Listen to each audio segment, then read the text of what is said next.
Football की दुनिया का शायद ऐसा कोई अवार्ड बचा होगा जो लियोनेल मेसी ने नहीं जीता है।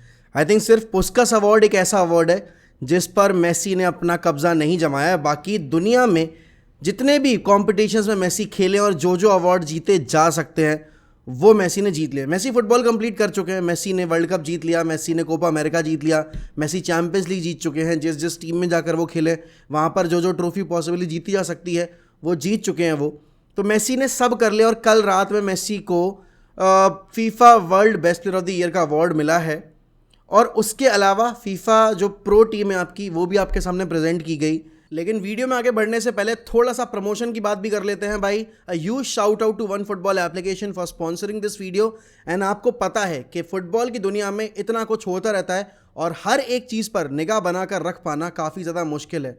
So if you really want to keep a track on everything that is happening in world of football, be it about Chelsea, be it about Manchester United, Barcelona, Real Madrid, PSG or any other club, if you want really good updates regarding Messi, Ronaldo and your favorite player, then you have to download one football application because आपको match days की update, आपको live commentary, live टिकर सब कुछ available हो जाता है one football application पे and it's absolutely free of cost.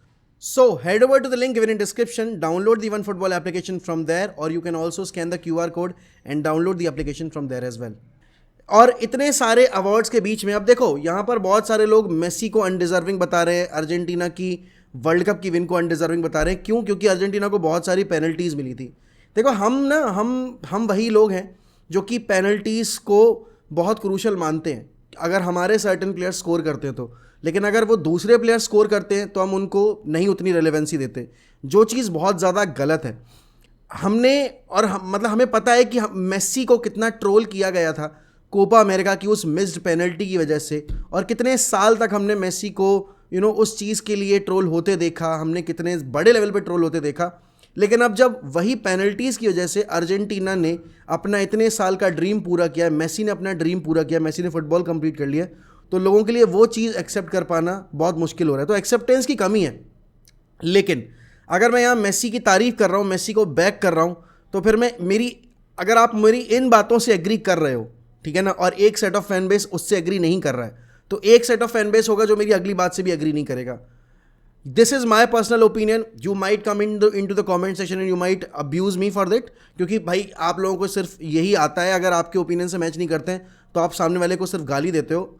I don't think Emi Martinez should have won the FIFA Best Goalkeeper of the Year award, क्योंकि थिबो कॉर्टो का जिस तरह का सीज़न रहा था, थिबो कॉर्टो को आपने ओवरलुक कर दिया, बिल्कुल ही पूरी तरीके से थिबो कॉर्टो को ओवरलुक किया, which is very very bizarre.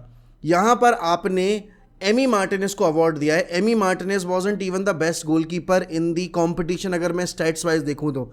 हाँ, उसकी सेव की वजह से अर्जेंटीना ने वर्ल्ड कप जीता, उसने 2 पेनल्टी शूटआउट में अर्जेंटीना को बचाया, आई गेट इट.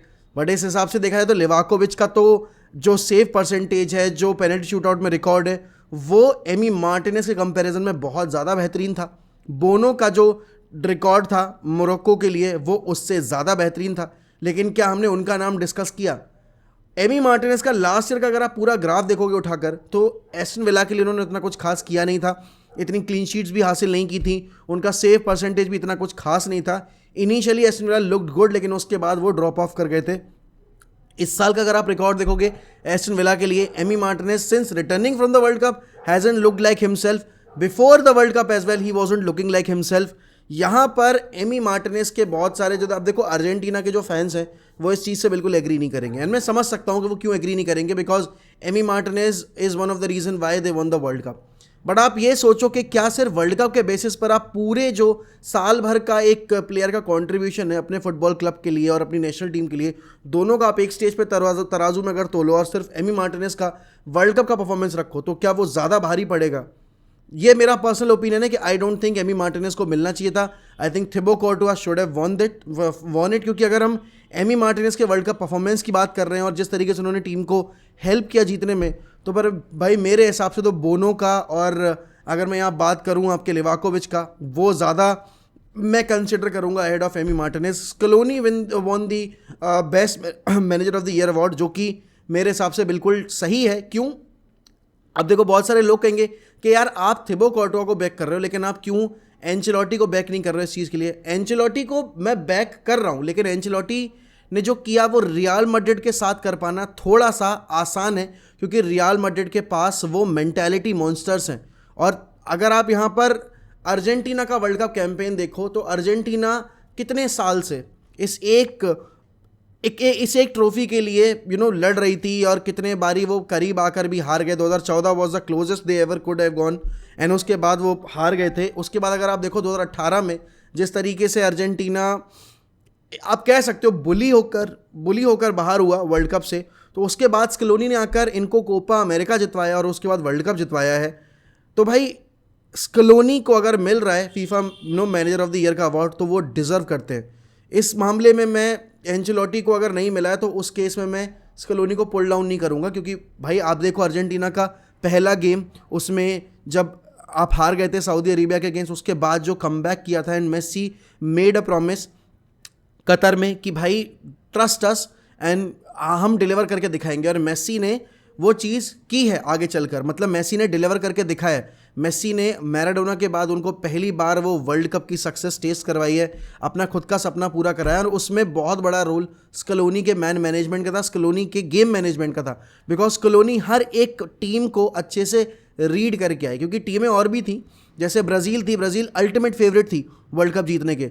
या फिर हम बात करें अपने पोर्चुगल की, तो पोर्चुगल भी वन ऑफ द फेवरेट्स थी वर्ल्ड कप जीतने की, लेकिन क्योंकि इनके मैनेजर्स की मैन मैनेजमेंट और इन गेम मैनेजमेंट उतनी शार्प नहीं थी, खासकर अगर मैं पोर्चुगल की बात करूं, जिसकी वजह से ये जीत पाते। अब देखो यहाँ पर अगर मैं 8 मिनट की वीडियो बना रहा हूँ और मैं एक ही चीज़ को रिपीटेडली आपके सामने पेश कर रहा हूँ कि भाई मैं ये बात करूँगा, मैं वो बात करूँगा, और मैं उस बात पर नहीं आ रहा हूँ। मेरा मेन मुद्दा ये था यहाँ पर इन अवार्ड्स का कि इन अवार्ड्स को आप ओपिनियन सेंट्रिक अगर आप बोलते हो तो आप सामने वाले के ओपिनियंस को एक्सेप्ट भी करो। मेरे लिए Messi deserves it, Scaloni deserves it, but Emi Martinez do not deserve it. और यहाँ पर जो ओपिनियंस की बात हो रही है, तो एक ट्विटर पे एक और चीज़ मैं देख रहा हूँ कि डेविड आल्बा के अगेंस्ट मैड्रिड फैंस खड़े हो गए हैं, बिकॉज डेविड आल्बा ने best player of the year award के लिए मेसी को नंबर 1 पे रखा है, उन्होंने बेंजेमा को नंबर 1 की पोजीशन पे नहीं रखा है, जिसकी वजह से उनको बहुत ज़्यादा रेसिस्ट कमेंट फेस करने पड़ रहे हैं, विच इज़ मतलब इट्स वेरी बिजार। क्योंकि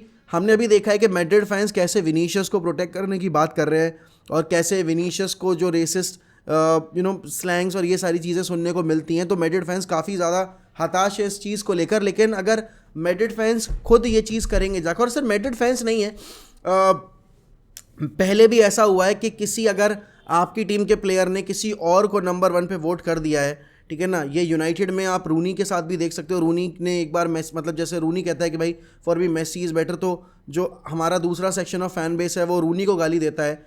ऐसे ही अगर आल्बा बोल रहा है कि इस ईयर मेसी डिजर्व करता है, तो फिर उसमें आप डिसएग्री कर सकते हो, लेकिन you can't be disrespectful towards Alba.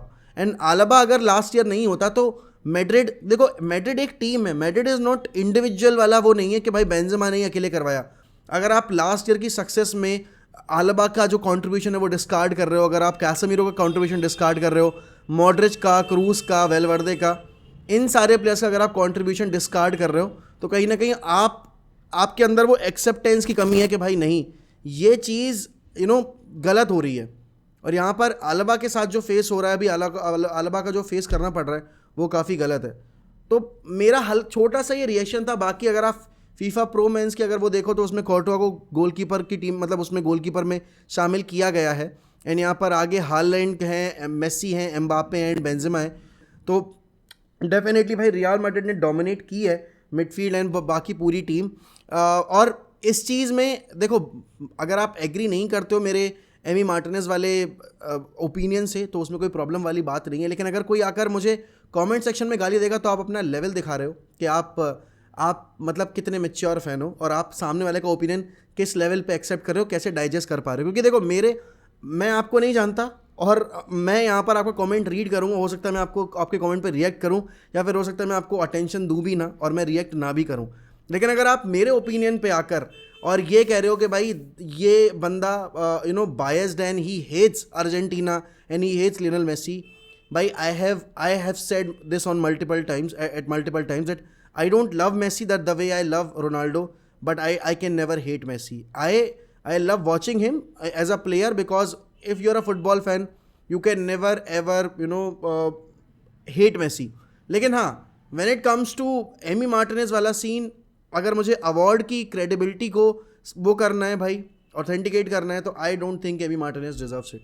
But that's being just me, with my opinion. आप लोग अपने कमेंट सेक्शन में ओपिनियन बता सकते हैं. एंड आपके हिसाब से भाई बैलन डोर के लिए मेसी का पलड़ा कितना भारी है? मेरे हिसाब से बैलन डोर मेसी को ही मिलेगा because of the World cup and जिस तरह का उनका पीएसजी के साथ सीज़न जा रहा है, जितना वो इन्जॉय कर पा रहे हैं अपने आप को. एंड आपके हिसाब से क्या मेसी पीएसजी में रुकेंगे? क्योंकि देखो यार, दिन पे दिन आपको अलग अलग न्यूज़ सुनने मिल रही है कि भाई मेसी रुक सकता है, मेसी जा सकते हैं, मेसी बारसा आ सकते हैं, मेसी सऊदी जाएंगे, मेसी MLS जाएंगे, पता नहीं कहाँ जाएंगे. मेरे हिसाब से Messi is not going anywhere. मेरे हिसाब से Messi is going to stay at PSG. He is loving his life in Paris. And हो सकता है 1 साल के बाद आपको बार्सिलोना में आकर मेसी रिटायर होते दिखें, लेकिन इस साल मुझे उतना ज़्यादा फील नहीं आ रही कि शायद मेसी एक बार अपना कॉन्ट्रैक्ट एक्सटेंड करके 1 साल के लिए और स्टे कर जाएं. बिकॉज देखो, पीएसजी में नेमार का मुझे नहीं पता कि नेमार का क्या सीन चल रहा है. I guess Neymar will leave PSG, लेकिन पीएसजी 1 साल के अंदर मेसी नेमार दोनों को नहीं खो सकती. और आपको ये भी पता है कि there is a high possibility कि एम्बापे के लिए इस बार रियल मैड्रिड वापस से आएगी. तो बहुत सारी चीज़ें आपको यहाँ पे कंसिडर भी करनी पड़ेंगी. कुछ भी हो सकता है मेसी के केस में. बट आप लोग बताइए अपने ओपिनियंस कमेंट सेक्शन में. And if you are new to this channel, kindly subscribe. अगर आप जो ऑनेस्ट ओपिनियंस हैं, मेरे जो ओपिनियंस हैं, अगर आप वो डाइजेस्ट कर सकते हैं तो, और अगर आप नहीं कर सकते हैं तो फिर कोई बात ही नहीं है यार, उसमें तो अपन कुछ कर नहीं सकते. But having said that, thank you so much for watching the video till now. And मिलते हैं अगली वीडियो के साथ. तब तक के लिए goodbye, take care and up the fucking Reds. Glory glory Man United.